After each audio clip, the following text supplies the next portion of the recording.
So, hi everyone. Miriam, thank you for inviting me to speak today for the Feed the Soul Summit on athlete-centered coaching. Briefly, just a little bit about me. I'm a assistant professor at Long Island University, Brooklyn, and I'm also the Diversity and Inclusion Division Head for the Association for Applied Sport Psychology. My research and work is really at the intersection of looking at gendered racism in sport, and all the various different ways that how do we really cultivate healthy spaces and experiences for athletes, looking at this through the lens of intersectionality, discriminatory practices, and really just best approaches for cultivating healthy sports settings. So prior to jumping into athlete-centered approaches, I wanted to start off today's conversation, and I like to start off conversations with just some kind of key terms. Again, my work and research really is around cultural competence, cultural humility, cultural sensitivity within sport.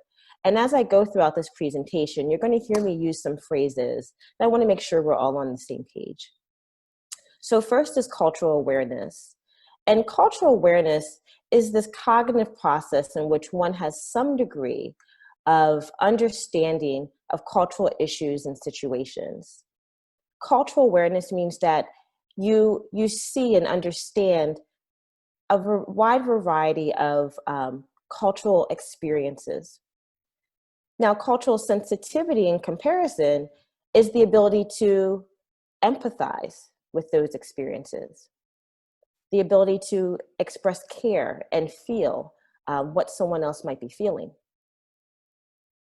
Taking it one step further is cultural humility. And cultural humility is this lifelong commitment to maintaining this other-oriented position. Really putting yourself in someone else's shoes, but also positioning, taking the stance of openness to other people's experiences that requires just really daily self-reflection, decentering your ego, and being supportive of others' experiences. I think that cultural humility is probably the foundation of athlete-centered coaching, because in order to engage in this type of approach, you're really putting the athlete first. You're putting their experiences first, recognizing that they have a unique worldview, and their experiences as both athletes and outside of the athletic setting may completely differ from yours. So by definition, athlete-centered coaching is this inclusive approach designed to include the needs of athletes. It also addresses power imbalances in the coach-athlete relationship. And it also addresses the diverse experiences of athletes in sport. So you'll hear me use terms like cultural sensitivity, humility, in addition to athlete-centered coaching, because I feel that these are kind of the hallmarks in order to engage in that athlete-centered approach.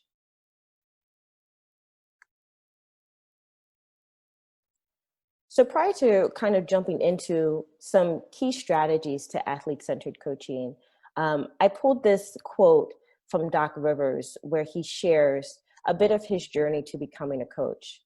He first starts off by saying, "Truth be told, I never thought I was going to be a coach.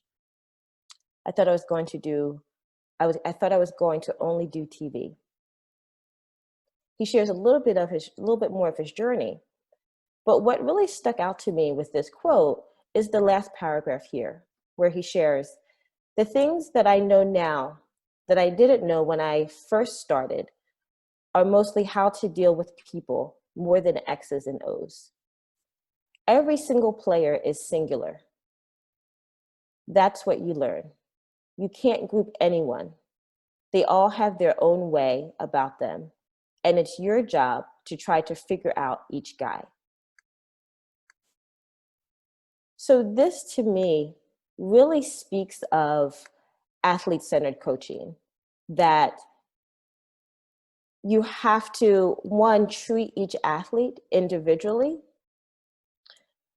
Although what brings your players to the sports setting is the context of sport and play and competition, they all have their own individual identities and unique differences outside of just being a player.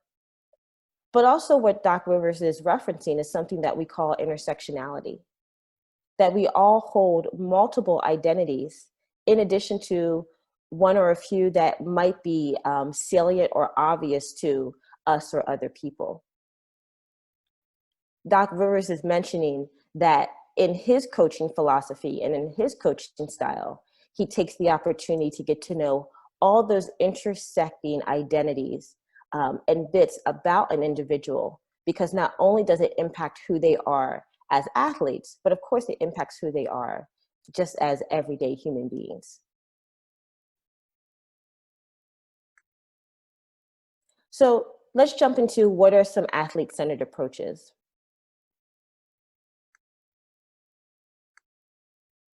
First, let's think about how we communicate expectations.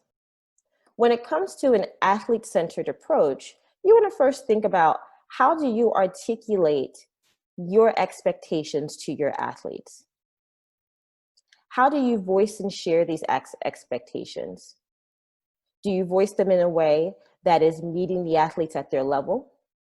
Do you include athletes in your decision-making process? Do you allow athletes and coaching staff and others to understand your process when it comes to creating decisions?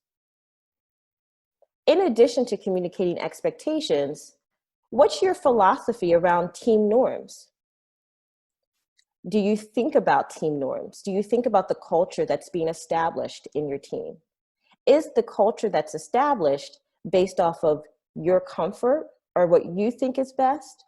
Or is it inclusive of what your team thinks is best and what would be healthy for both athletic performance and just general athletic team morale and team development?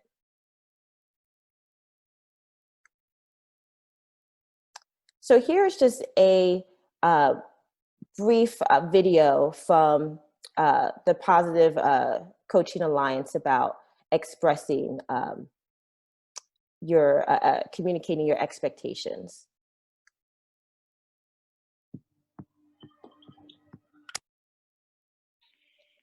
The most important thing that kids and people want from us is that we care about them as a person, and to teach them that you do not have your self-worth connected to your skill level in something.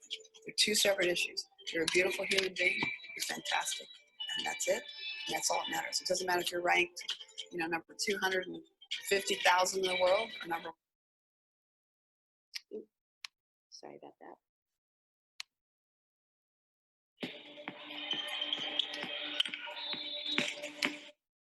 Beautiful human being, you're fantastic, and that's it, and that's all that matters. It doesn't matter if you're ranked, number 250,000 in the world or number one.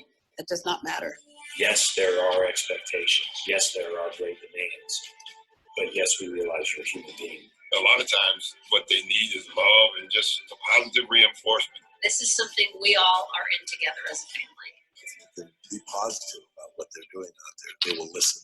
I can get far more out of my players if I'm doing it with a smile on my face, with energy in my voice. I'm being clear in what I want from them, and I'm letting them know that I believe in them.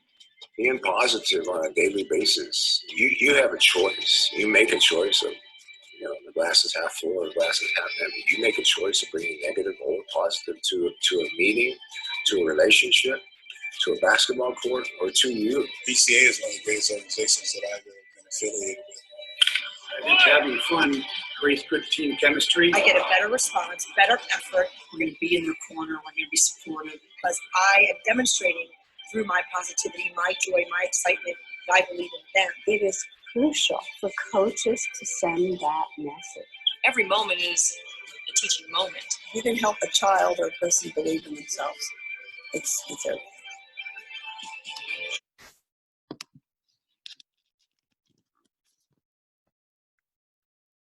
Okay, So now, how do you set and follow those expectations? And one thing that I like about that video is uh, often a conversation that I have with coaches and just leaders is that when we think about expectations and creating rules or norms within sport culture, this idea of discipline comes up. And when I think about discipline, I think more about education and how are we using different moments with athletes as moments as educational and learning opportunities. And so part of kind of communicating expectations, communicating wants, needs to our athletes is using those moments as moments to educate, to help athletes become independent, competent learners, and just great on the field versus using these as moments for discipline. In addition to that, when coaches set expectations for their athletes, you should also think about if you are able to follow these expectations and if you're following these expectations. Setting an expectation for your team or for players that you yourself might not follow begins to create this power imbalance amongst the team and amongst your team community, which can feel inequitable. So when you're thinking about an athlete-centered approach, you also want to think about this idea of fair treatment within your team. And I don't think about teams as teams, I think about them as communities. So you have this sport community, and how are you creating equity and fair treatment within that community? So if there's rules that you implement that you yourself are not following, that could feel quite unfair to your players. So you want to think about that as well. How might your players feel with these different kind of rules or guidelines that you yourself wouldn't follow as well? Second, which is a major one, particularly now, is just read the room. What's happening outside and in the world that you yourself should be mindful of that's impacting your athletes, both physically, mentally, and spiritually? Right now, we're experiencing 3 different pandemics, if not 4, right? COVID, we're experiencing a mental health pandemic, and we're also experiencing a world that's beginning to grapple with. So as coaches and as sport administrators, you want to think about, we might have rules and expectations that we typically abide by on when we're not experiencing so much that's happening in the world. Maybe I need to read the room and say, you know what? It's okay if we don't have practice today. It's okay if I just allow my athletes the day off, or if I just talk to them, because they might need a different type of space to really help them process and just move through the day, because the world is a lot different right now. Also, when it comes to expectations, and an expectation for your team can be that our team norm is that we're just there for each other. It doesn't have to be about sport and performance all the time. It could just be about caring, being sensitive, and being aware of our needs.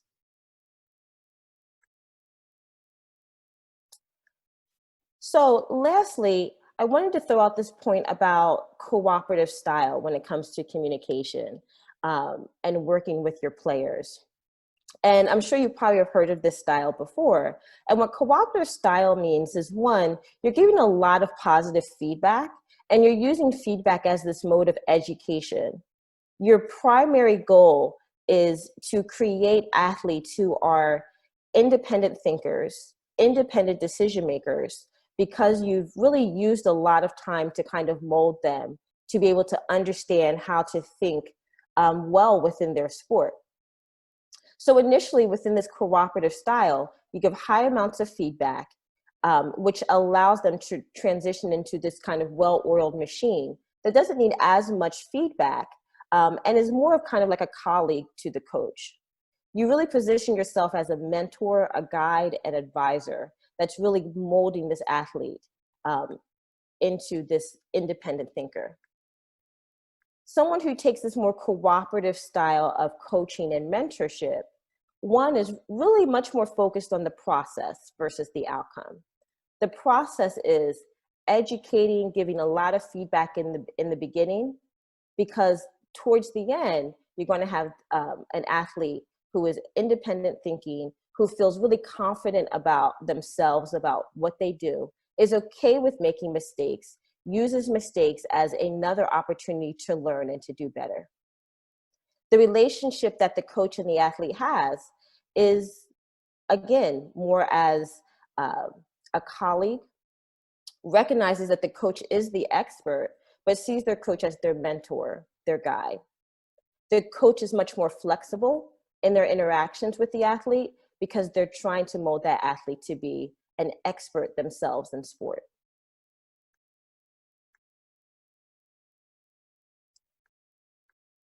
So I came up with a few questions that I just wanted to throw out to everyone, just for you to reflect on. Again, as you're thinking about how you integrate cultural humility into your athlete-centered approach, here's just some questions that you could take with you to think about that will begin to kind of bring forth, what are some areas that maybe you could enhance or strengthen that could bring in more of that athlete-centered approach into your coaching. So first is what brought you to coaching? And also, what is your coaching story? What are the goals that you hope to achieve as a coach? What are the priorities for your team? And how do you communicate those to your team? Do you communicate those through your staff? Do you do one-on-one meetings? How do you do it? Are there ways that you could do it better? Do you see opportunity to be more athlete-centered in your communication style? What are the norms that are established in your team that support not only player growth, but also player health? What are the pillars of your coaching philosophy? And I think that this is a big one, because have you thought about what are the pillars that really hold up your idea of a coach? And oftentimes that comes from your coaching story. And finally, what are the technologies that you use to articulate your coaching philosophy, which really comes from your pillars? And when I use the term technology, I'm talking about, like, how do you articulate, communicate, and kind of embody your coaching philosophy? What do your athletes get from you as a coach if they were to describe you? So to wrap up, here are just a few takeaways when it comes to athlete-centered coaching. First, athlete-centered coaches identify themselves as a mentor, a coach, and a teacher. They put themselves on their athlete's level.